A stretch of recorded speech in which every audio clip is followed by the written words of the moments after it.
ॐ न सदासीन्नो सदासीत्तदानीम् नासीद्रजो नो व्योमा परो यत् किमावरीवः कुहकस्य शरमन्न अम्भः किमासीद् गहनम् गभीरम् न मृत्युरमृतन्दरहिना रात्र्या अन्न आसीत् प्रकेतः आनीदवादग्गस्वदया तदेकम् तस्माद्धान्यन्न परः किञ्चनासा तम आसीत् तमसा गूढमग्रे प्रकेतम् सलिलग सर्वमा इदम् तुच्छेनाभ्यभिहितं यदासीत्. Namaste. Today we are going to have a heart-to-heart talk with one of the senior-most professors of the Department of Philosophy from Savitribai Phule Pune Vidyapith, Dr. Shankar Ramchandra Talghatti. Welcome, Dr. Talghatti, Thank to you. the studio. Thank you very much. One thing I would like to know about you is your cultural and academic background from which you hailed. I am from Pandharpur actually, the holy place of Maharashtra, and after passing my matriculation, I came to Pune. For college education as such. The background is the religious, somewhat religious background I had. So right from the beginning, I had inclination towards the saintly literature, literature of the saints. But then, as the trend was at that time, the people used to rush for engineering and medical courses to become engineers and doctors. And accordingly, I missed my first rank in the matriculation by 1 mark only. But I could get easily admission to Ferguson College here to science department. Oh, so I joined the science stream. Yes, first. science. We didn't know that. I was a student of science for 2 years. I did my intermediate science, inter science as we used to call that. Afterwards, I realized, as my Sanskrit teacher of the high school used to tell me, that my inclination was towards arts rather than science, and that proved to be true. So after doing my intermediate, I took admission to philosophy, philosophy BA in SP College afterwards. And the reason for this was, actually my first preference would have been Sanskrit. Really? Yes. But then I had missed 2 years of first arts. I did science for 2 years. Therefore, I thought I should go in for the next best choice. That was philosophy actually, and that proved to be the best choice for me. When I look back at the career which actually I followed later on. So this is how I entered the field of philosophy that way. I think during those good old days, the university didn't have a separate department of philosophy as such. Is that true? Yes, that's true. Actually, the system in the Pune University at that time, it was University of Pune or Pune University as we used to call it. The philosophy department on its own, separate department as such, was not there in the university in the beginning. So, as the teachers used to teach philosophy, teachers from colleges used to teach. That was called the contributory teacher scheme. Like visiting teachers. Yes, contributory teachers. So, I used, actually I learned, joined MA here. I did my BA at SP College, BA Philosophy, and I got first class also. And at that time first class was so rare, that the names were displayed on the board in the colleges. So I mean, I don't know whether the SP college removed that board or not. Yeah, but the I think name in was course there. of renovation and so on. Renovation on yeah, there. they have been removed. That is there. Then for MA, I got some scholarship, etc. And then Dakshina Fellowship. That was Peshwas who had started that. So for standing first in the university in the subject. And then for MA, I joined, I stayed in the hostel also, university hostel for one year actually. And we did, I mean, the classes were held nearby where the bank was there. And so that's how I did my MA, and I got, I mean, I stood first in the faculty. I got this gold medal for standing first in the faculty. And then for research, for your PhD, what are the area of your preference or choice?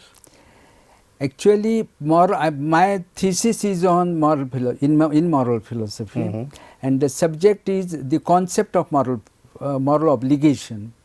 That was my subject, and Professor P.R. Damle, I mean, this Wadekar, Professor Damle, Professor Hullalkar, these were my teachers. So I worked under the guidance of Professor P.R. Damle, who was the principal of Wadia College at that time. So of course, our discussions were rare comparatively. So, but it was the subject of my liking, and therefore I worked on the concept of moral philosophy. But then I had at the back of my mind, I had the Indian philosophical thinking regarding moral problems. So, keeping that, especially Vedanta, for example, and therefore in my thesis, the ground of moral obligation, I have included actually, Vedanta. it is the Vedanta Ananda concept, the Ananda theory of the ground of moral obligation. That was the conclusion of my thesis. That is how I work with him, and got some prize also for my thesis at that time. And I think that was published also by the university. It was published by the UGC grants by the university, the concept of moral obligation. That is true. What are the areas that have occupied you, so to say, throughout your career, and on which you are still working? Actually, it was, the credit must go to Professor Barlinge, who was the head of the department when I was appointed, that he introduced Indian logic also, methodology wise, but subject wise, the very important contribution he made was to introduce saints of Maharashtra, especially Jnaneshwar and Ramdas, as philosophers. That was one category of our subjects. That was a special philosopher, or philosophy actually. So this Jnaneshwar, I think this must have been a very bold step, because during those days, even Indian philosophies also didn't have a genuine place, due place in various departments. So bringing in these saints as philosophers was really a bold step. Bold step. That's why I said this credit must go to him, because he had a vision of the development of the department of philosophy as such at that time, and this was a part of that. So, unfortunately for me, I had inclinations right from the beginning. I mean, towards the study of the saints, the thought rather. At that time, you might have called thought, because as you said, saints were not recognized philosophers as such. But then, when my personal experience is that they were very much saints. As Jnaneshwar himself has said, the philosopher saint, that means Tattvajna Santa. They were Santa, they were saints, all right. But they philosophers, and actually Santa is something more than philosopher, according to me. After teaching this subject, both these philosophies of Jnaneshwar and Ramdas, I mean, came to the conclusion that saints were basically philosophers, but they were more than that.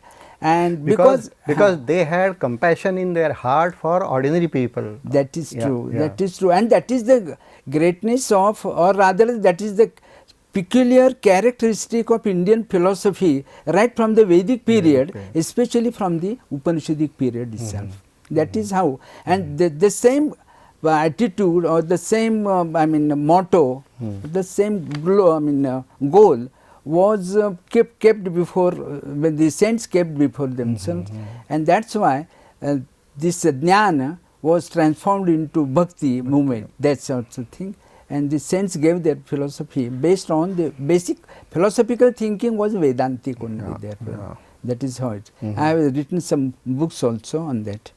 So, any particular philosopher of the past that you are right now working on, for example, Shankaracharya or some Upanishads? Yes, No? yes, I have written articles actually on the philosophy of the Upanishads also, but then since I was teaching Dhaneshwar and Ramdas, especially Dhaneshwar for quite a long time, and for almost 20 years or so. Excuse me, I still remember I had been a student of Dr. Talghatti, and that was the year of 700 birth anniversary of Sant Dhaneshwar, 1975, and therefore I had taken Sant Dhaneshwar as a special philosopher, and you used to teach us all these treatises, and works by him. And my experience is that every year, I mean, I taught rather, I studied, I should say rather than taught, I should say,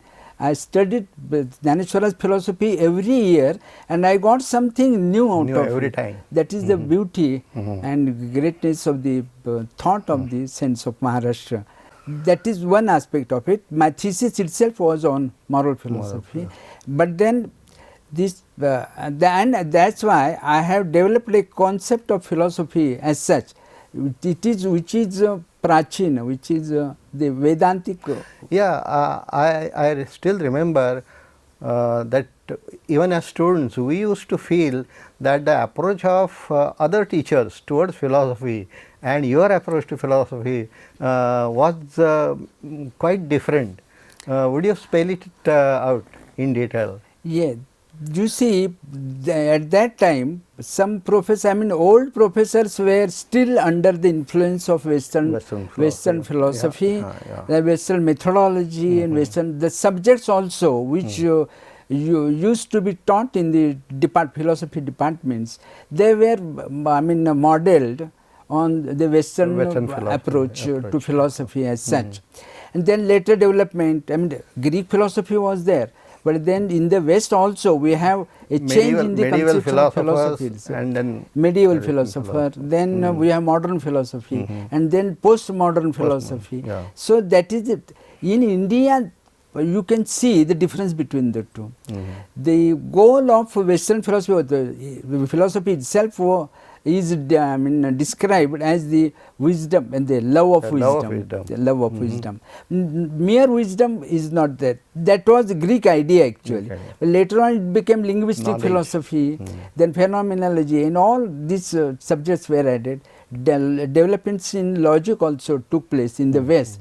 But all of that, I mean, they came to our departments in India also throughout. That came to Pune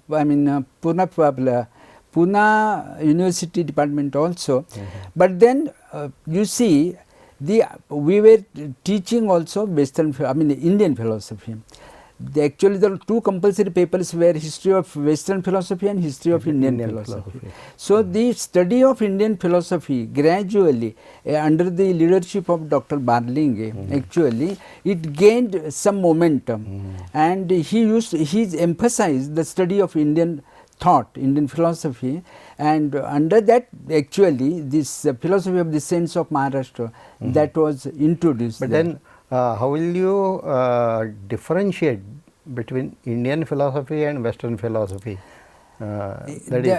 as their approach is, as you said, Western philosophy is knowledge or wisdom oriented. Right, right. Then how will you characterize Indian philosophy? Yes, it's a very good question indeed, because I mean the difference between the two approaches of the two philosophies, let us say Western and Indian philosophy, that has led to consider, actually some professors used to say that Indian philosophy is no philosophy at all. That was their attitude at that time. So perhaps I won't say it was intellectual slavery or something like that. The influence was so powerful, that they worked under that. I mean, and in many fields that happened actually. The greatness and richness and importance for life actually of the Indian heritage in various fields, including religion and philosophy also. But take for example the concept of religion. Dharma is not religion, dharma is Indian concept, highly important concept, and but then taking the dharma to be religion, we have confused the two, and this concept of let us say secularism and said that is interpreted that way. I think perhaps they had this Western concept of philosophy in their mind, that they started characterizing Indian philosophy as not philosophy at all. That was forgetting that Indian philosophy had got a different orientation altogether concerning human life or human issues, problems. Historically, actually, Indian philosophy is the oldest philosophy, because it starts with the Vedas. My own understanding, I am a student of Upanishadic philosophy, all right, but then I also thought that there is no philosophy in the Vedas themselves. It starts with the Upanishad. But then there are certain suktas, like Nasadiya Sukta for example, and there are certain statements like Ekam Sat Vipara Vadanti. So the concept of Sat, that is the concept of reality, that is a metaphysical concept actually. So I would put it this way, so far as Indian philosophical tradition is concerned, that this concept of Sat which we have in the Vedas themselves, that was elaborated and that was discussed philosophically, and philosophy came out of it, so far as in the form of discussions of the Vedic seers, with Upanishadic seers. So Upanishadic philosophy, the Vedanta as it is called now. So there was a freedom of discussion, freedom of thought. Today we are speaking about freedom, etc. It was always there, present in the Indian thinking is concerned. Therefore, even if Charvak is criticized, Charvak is rejected, not accepted, but then he was given due importance and due honor also, and he was recognized as a philosopher. But of course, he was not, I mean, his philosophy was not accepted. It was criticized, but that is how the Indian philosophical scenario goes. But then your earlier question regarding the difference between the Western approach to philosophy and Indian. So Western approach, I would put it, I will use two words for that. Western philosophy is motivated to achieve jnana. Understanding of the world. The motive behind it is jidnyasa. Of course, for undertaking any quest after knowledge, when you have to have this jidnyasa, all right. But then so far as Indian philosophy is concerned, its jidnyasa is not sufficient for them. There is some other purpose behind jidnyasa also, and that I call mumuksha. So Indian philosophy is hankering for liberation. Moksha. Moksha, I mean liberation, it's again a hackneyed translation of it. Moksha is a very, the Parama Purushartha, that means the highest goal of life that man can think of and man can pursue. He actually wants to pursue it, but then unfortunately he doesn't know what it is. That's why the Rishis have given us the knowledge of the moksha. That's why I characterize Indian philosophy as vis-a-vis Western philosophy, as it is Purushartha, philosophy of the Purushartha, a complete philosophy of life with view of life and way of life. That is both together. So that way of life makes Indian philosophy relevant to our day-to-day life also. Yeah, as that reminds me, as students we used to listen often from our teachers that if philosophy is to have permanent value, we must be capable of relating the ancient knowledge, ancient wisdom with the present world and address the present issues that is true. and problems. Day to day life, I mean, Yeah, actually. yeah. So how will you today throw light on this Present particular angle of problems, philosophy, yes, relevance of philosophy for the modern world actually, and its problems? This, I mean, this pertains to the Indian perspective.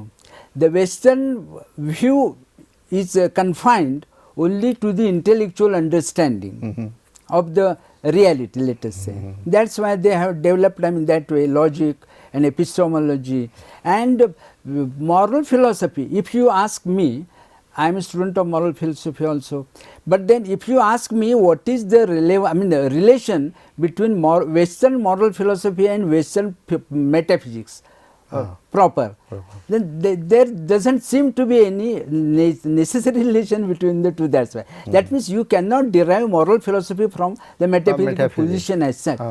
It is the other way around so far as Indian philosophy is concerned. So that Indian philosophy, actually the motive itself is to make life happy. That is, it is Anand.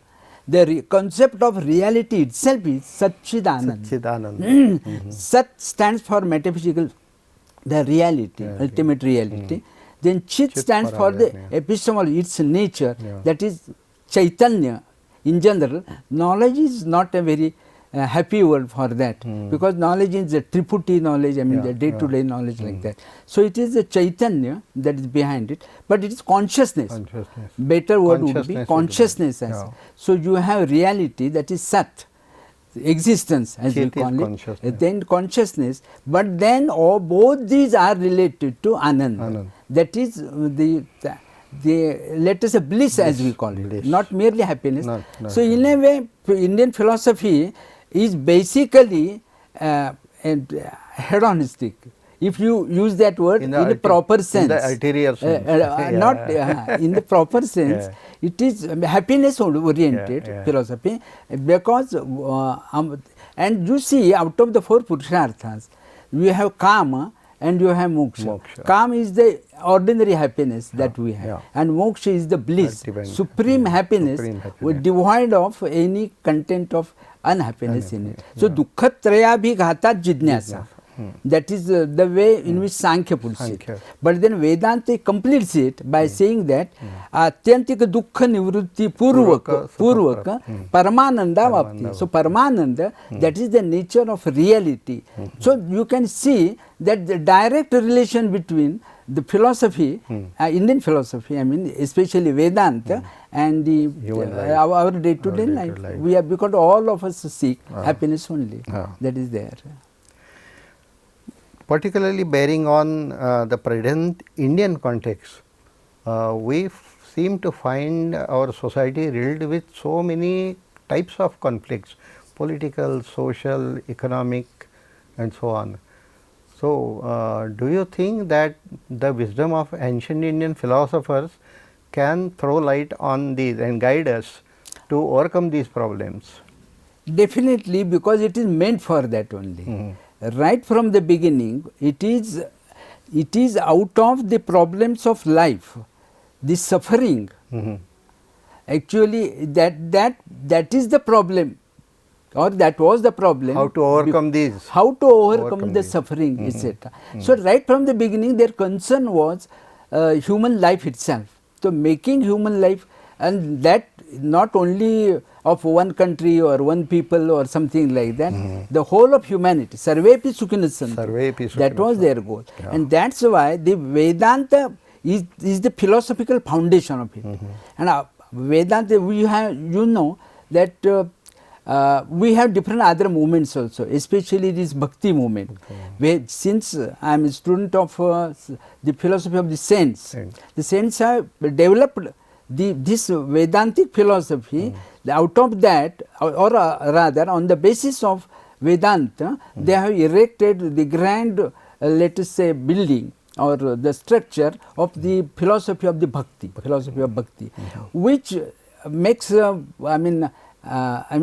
easy. Actually, it is a way of realizing the philosophical truth through the sadhana of bhakti. So, you always think of end, and you have to also speak about the means also. So, bhakti provides that channel through which you can realize the ultimate goal. That is Anand actually. I would put it not Sat, not only Chit, but I would put Ananda as the ultimate goal. It is, and in the Upanishad itself it is said, Saisha, in the Taittiriya Upanishad, Saisha Anandasya Mimamsa Bhavati. So, using that those words, I would say that Indian philosophy is Anandasya Mimamsa. That is how it is there. But coming to the solving of the present problems, you will see also that whatever the truths which were realized by the ancient Indian thinkers, well, they turn out to be basically this. They have some psychological orientation also, because life is controlled by your mind and all that sort of thing. So, it all, and the present problems also arise out of incorrect attitude towards life, incorrect attitude, your view of yourself, your view of your others, and your view of the whole cosmos or universe as such. These are three things, but basically, if you correct all these, it is because of the wrong understanding, or rather it is false, not only false actually, it leads to in our terms it is called avidya, let us say destructive understanding in a way. I would say positively, because if I look towards myself only as an isolated individual, selfish being, as something like that, but this concept of self, which is developed by the Upanishadic philosophers, well, that makes you, it is Brahman. That means you gradually, what does Vedanta teach? To what is Aham Brahmasmi, where he says, but our concept of the whole reality is one. That is one, homogeneous. But then basically, when I say I am Brahman, it means that Brahman is Brihat. That is Samatva is a practical way of the principle of life. But it springs from the basic unity of existence as such. And when I look upon myself as encompassing the whole universe, there won't be anything else with which I can come in conflict. Western philosophy, Western moral philosophy, I remember, has always tried to grapple with this problem of justifying morality. Why should I be moral? That is a key question that they struggle with, and they can't find an answer with their dualistic heritage. You are right there. I remember Dr. Ambedkar has said in one place that in order to overcome this problem, the philosophy of Vedanta is the best solution for it, because if the other person is not really different from me, you are right. Then well, I have got a genuine right, because I can't hate myself, I can't destroy myself, I can't struggle with myself, I can't be selfish. Even his selfishness is my selfishness. These are not radically different. You see, so it is a matter of, as you rightly put, foundations of moral philosophy. Supplying proper foundations. Actually, you have three democratic values. If you look at from the point of view of moral philosophy, that means basic values of life. The democracy has accepted three basic values: dignity of human personality, liberty and equality. Liberty, equality and fraternity. The basic value is dignity of human personality. Now, can you imagine anything more, let us say, praising or lifting up of human personality than saying that he is Brahman himself? That is the highest type. So, I have to, that my dignity is topmost. when you say that I am Brahman, like this.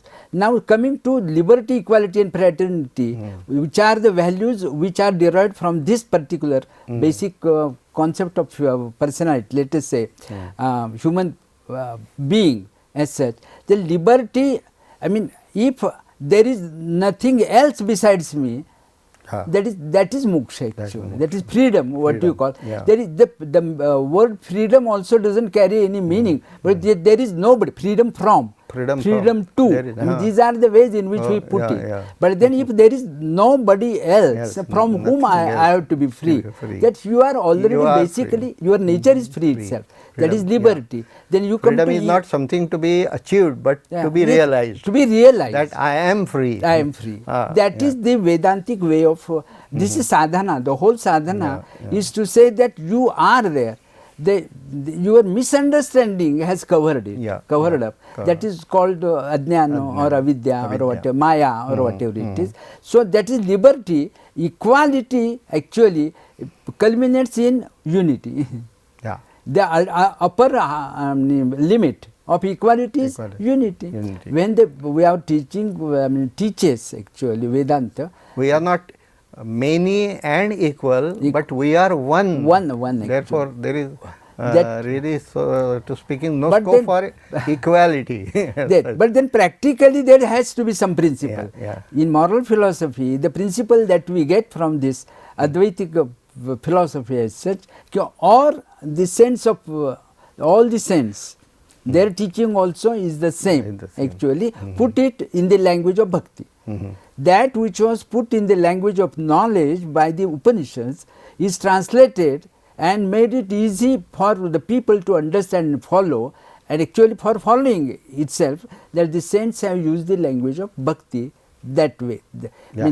But then I was telling you about what is the principle, moral principle, basic principle. We have Kant's moral law and system. The Indian law is Atmavat Sarvabhuteshu. Atmavat Sarvabhuteshu. You, the same thing. It is a basic philosophical, position, like the metaphysical position, the reality, theory of reality, that it is unity of existence. So you practically, you treat others as yourself. Samatvam. And in Bhagavad Gita, Samatvam Yoga, Atmaupamya, that is the principle. So that is the.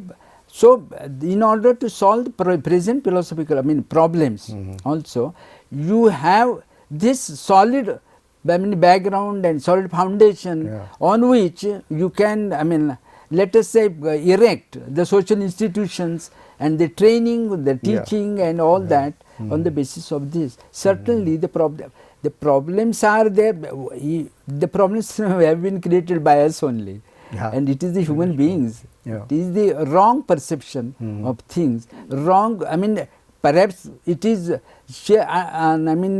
ignorance, or it is assumed ignorance. Whatever, for selfish purposes. So the message of the Indian philosophy is that widen yourself, your attitude, your view towards others, and that's widening is itself called Brahman actually. Brahma is Brihat. Making yourself Brahat, that means widening your view, so that all are, become actually manifestation of yourself only. Yastu sarvani bhutani atmanne pashyati sarvabhuteshu chatmanam tato na vijugupsate. If you want vijugupsa, solve problem solution, that this attitude has to be created, and for that our educational system has to be revised accordingly and made practical. Of course, the practical problems are there, the physical problems are there. For that, all the departments, other departments are there. But the philosophy can serve society practically. Human consciousness. That it will be a transformation from inside. Not modification of external circumstances. No. But the way of approaching the world in the right manner. Right. That is how. So the transformation of human personality, that is what you want. And the way is called sadhana in our tradition. That is called sadhana. So, but in other words, the taking, Western philosophy and Indian philosophy, Western philosophy has developed the tools of proper understanding as such. They have spent much time also and energy and intellect on that. That means all other branches of philosophy, what we call them, especially the logic and what the role of Nyaya, Vyakarana and Mimamsa play in Indian philosophy. The same kind of role is played by other branches of philosophy, Western philosophy also. You can make use of all that, but then the philosophy proper has to be concerned with the human life, making it happy, as the Indian philosopher said. It is has to be Purushartha oriented philosophy. Then only we will be able to solve that and can call it proper philosophy. That is our understanding, and I think the world requires this kind of understanding properly. And here I think the philosophy departments of philosophy have a role to play. Our tradition is great. There are certain, in course of history, it is a long thousands of years of history. We have undergone that. There many problems have cropped up. But then in order to solve those problems, you have to study our own background, the heritage, the great glorious heritage we have. So thinking is concerned. It is not just feeling. The thinking is there, philosophizing is there. So philosophy is not philosophizing, since I use that word. Some people say that it is so. Philosophy is not logic, philosophy is not just philosophizing. Philosophy is a discipline, the super discipline, I should say. It is paravidya in our Upanishad terms, which guides your life in such a way that not only the individual but the whole of humanity, not only humanity but the whole world as such, so world as such would be peaceful, calm, and will be happy. That goal, and if this is our heritage, it is obvious that the task of presenting this, studying this, if there are drawbacks, then to removing this task comes to the philosophy departments, according to me, the students of philosophy, not only departments, but those who are concerned with that, they have to be the philosophers so far as these problems are concerned. That is how it is. Yeah, that was quite interesting, Dr. Talghatti. Now, on this whole background of your long journey through philosophy down all these years, do you have any concrete project in your mind that you would like to present to this world as the cream of your no, you see, long thinking? You see, I am not a great man, not at all. I am, let us say, servant of the saints, the philosophy of the saints as such. But then what I have during this study and all that, I have found that the topmost philosophical position that is required, or rather that alone can help humanity to achieve peace internally and externally also, and achieve satisfaction, utmost satisfaction. Satisfaction is a comparatively small word, but that moksha, what is called moksha, it is misunderstood. That is Advaita philosophy. That is and that philosophy itself, so far as saints of Maharashtra are concerned, they have followed this tradition of Advaita, and they have Jnaneshwar, for example. I have taught it for 20 years almost. Then all the works of Jnaneshwar, they tell you this Advaiti Jnana Bhakti, they say. And without philosophy, you cannot go ahead actually. Jnaneshwar himself says, so far as Bhakta, they are concerned, Bhakti is concerned, devotion is concerned. Karmache dole jnana, te nirdosha hovave. So our, you see, Jnana is the guide. But then if he misguides you, or even I think in one place he also says, Eravi mate nenata bhajano. That is the same OV. That is same OV. So know and then act. Then act. It is to be written in golden letters actually. Karma che dole jnana. Karma is life. And the dole is the vision, or the proper vision is proper yathartha jnana, that is vidya. That is the meaning of vidya actually. So philosophy is the basis of that. But then life is karma. Life is karma. And philosophy, the head, heart and hand, if you use that analogy, then the head is, guides you, all right. But then the motivation, the prerana, that comes to the heart. So bhakti has to be there. Your emotion, especially mind. So mana eva manushyanam karanam bandha moksha. That is how it is. So that, and it actually Ramadas, again saint, he has said, he has very beautifully, because this has been a topic of controversy or rather differing views. That is jnana, role of jnana, bhakti and karma. In the yogas, they are yogas, karma yoga, bhakti yoga and jnana yoga. That Ramdas has put it simply, adhite karave karma, karma marge upasana, upasaka sapade jnana, jnane mokshachi paune. So it is the jnana that guides you, and that is the heart that binds you. He integrates the three. It is not either or. No, it is not. And. No, it is there. You see, this is preparation. In the philosophical language of Shankaracharya, it would be karma, chitta shuddhi. It purifies your mind. What is purification of mind? It is discarding the evil tendencies, thoughts. It is there. So you have, if you have to come to sadachara, you have to have sadvichara and sadbhavana. Without sadvichara, you cannot think of sadbhavana itself, and without sadbhavana you cannot have sadachara, actually achara. So this is the link between the two. So you can see the importance of the proper guidance of that ajnana and jnana, that is the vidya and avidya. That is the difference basically. So philosophy has a great role to play, and that's why departments of philosophy also have to play a great role. They should, this is a great tradition.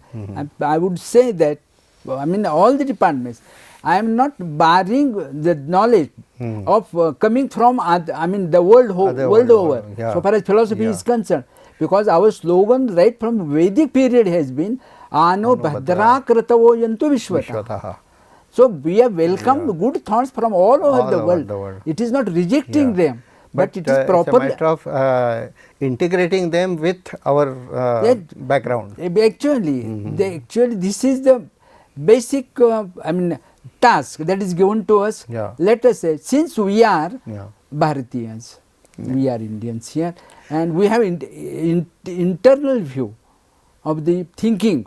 We have that mind itself, ourselves.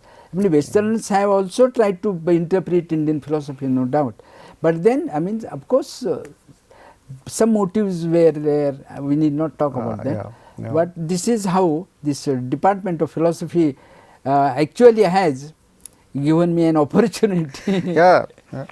On behalf of all of us, I thank you, Dr. Talghatti, and hope that in future also we will have more such occasions to have a dialogue with you, so that future generations and people all over the world can be benefited from your insights. Now, this is not only insight. You see, it's actually, I would urge the students of philosophy, especially now since we are, in the Department of Philosophy of the Phule University.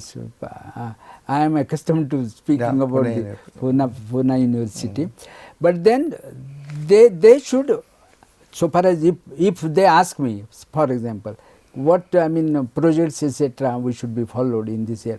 Fortunately or somehow we have departments together here. The Sanskrit department is here. There.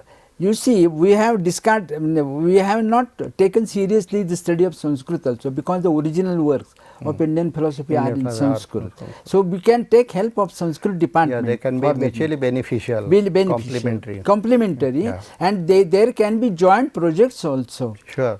On the, not only metaphysics or not only epistemology or logic or something like that, but all aspects of Indian culture as such.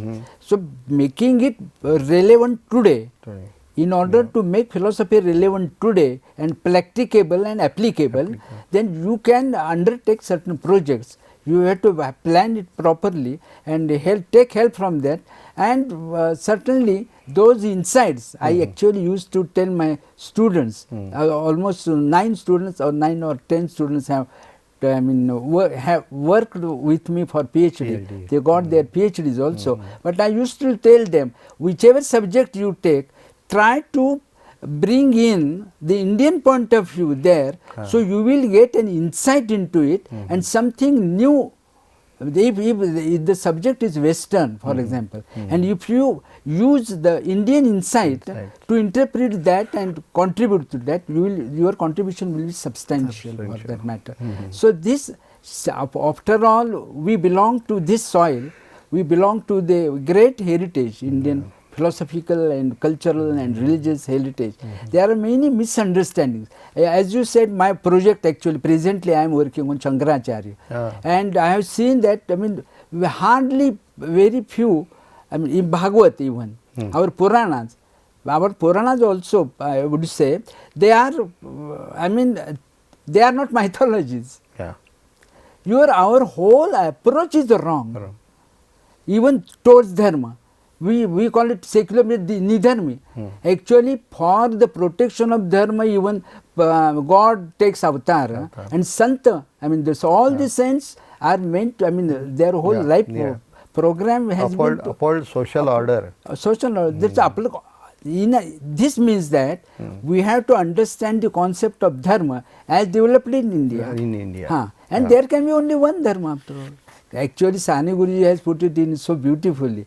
Khara to ekachi dharma jagala prema. That is there. That covers everything actually. But then you have to understand it properly. Like that, if you apply the Indian insights, philosophical insights, to the problems, rather the subjects of your research and all that, that would contribute substantially, for the understanding of this. And and fortunately we have here Mule, Dr. Mule, who is from Sanskrit department. He will certainly, of course, actually he is in charge at present, I think. But then Sanskrit department is there to help you also. But we have to make use of that, and then study, take the research, whatever required. And this is so. It should not remain intellectual curiosity. Ultimately, it comes back to the understanding of philosophy. It begins with intellectual curiosity, but overflows to concern for humanity. That is there, but it is not intellectual curiosity alone in India. It has been right from the beginning guided. It is guided by the Purusharthas. Therefore, if, taking this into consideration right from the beginning, the seers and sages and the saints, all of them, they were philosophers. So if you ask me whether saints are philosophers or not, the philosophy department in our Pune, they have accepted that. That's why I taught actually that the philosophy itself. So it means that there is philosophy there. And you see, even take bhakti. Bhakti also, it is there, the darshanas. I describe bhakti as darshan itself, on par with other darshanas. That means systems of philosophy. So bhakti school of philosophy. Actually, Vedanta, in Vedanta also, we have Madhusudan Saraswati like thinkers. Actually, there was seminar and by UGC, organized by UGC some time back, where bhakti was itself the main subject there. And Dhaneshwara, I presented a paper on Dhaneshwara's concept of bhakti. I think that is the best. Shankaracharya is there already. But then if you want a philosophical presentation, it is not Jnanottar, it is Jnana Bhakti. That is you see, people always use the word Jnanottar Bhakti. But Dhaneshwar himself has called it Jnana Bhakti. Ya Jnana Bhakti Sahaja Bhakta Ekavata Maj To Michi हे तुझं श्रुतही आहे ज्ञानित्वात्मैव मे मतम. This is a reference to that itself. So it is I think it is the greatest contribution of Jnaneshwar is this bhakti, which is Advaiti Jnana Bhakti. I call it Advaiti Jnana Bhakti. My articles and my books are, I think I have contributed my own might towards that. But it is misunderstanding, especially of Shankaracharya. Presently, I am working on Shankaracharya itself. But then let us hope that this because that is the topmost thing. That there is no philosophical, step that remains to be taken after Advaita Vedanta. One more question, sir. Yes. I have got a curiosity to know about your career as a teacher of philosophy right from the beginning. Oh, we I don't know see. much about that. No, actually I did my MA in 1960. Then from 61 to 71, I was a teacher in Shahu College, Shahu Mandir Mahavidyalaya of Pune. And there I taught logic, then inductive logic especially, then the philosophy also. And I had prepared the library actually accordingly for the students to be admitted to till the BA course as such. But then in the meanwhile, the university invited the applications, and then I applied. I was selected, and they see I joined the Department of Philosophy in 1971. Actually, from 1971 to 1997. That means for a long period of 26 years almost, I worked in the Department of Philosophy here. But then even before I joined this department, there was at that time a scheme of contributory teachers, since the department was not there. So I came here to teach these postgraduate students. Even before I joined the department here in 1971. Afterwards, 97, I retired. You retired. I retired. But even before that, I think for some time you had a small stint at Amalner, Pratap Center of Philosophy. Oh, yes. Actually, I had forgotten that. You see, at that time, that Pratap said, Pratap Kendra, as we call it, of philosophy, it was the institute actually. Indian Institute of Philosophy at Amalner, and which was developed by the gracious and grand contribution and devotion also of Pratap Sheth at Amalner. It was developed there. You will be surprised to know that in the Ram Mandir, which is near by on that the premises, institution, on the premises itself, there in the Ram Mandir itself, there is a statue, a beautiful statue of Shankaracharya. So this Savalaram Naik, who was his guru, Pratap Shetji's guru, he was a follower of Shankaracharya, he was a devotee of Shankaracharya. So the Vedanta, especially Vedanta, was discussed and studied there.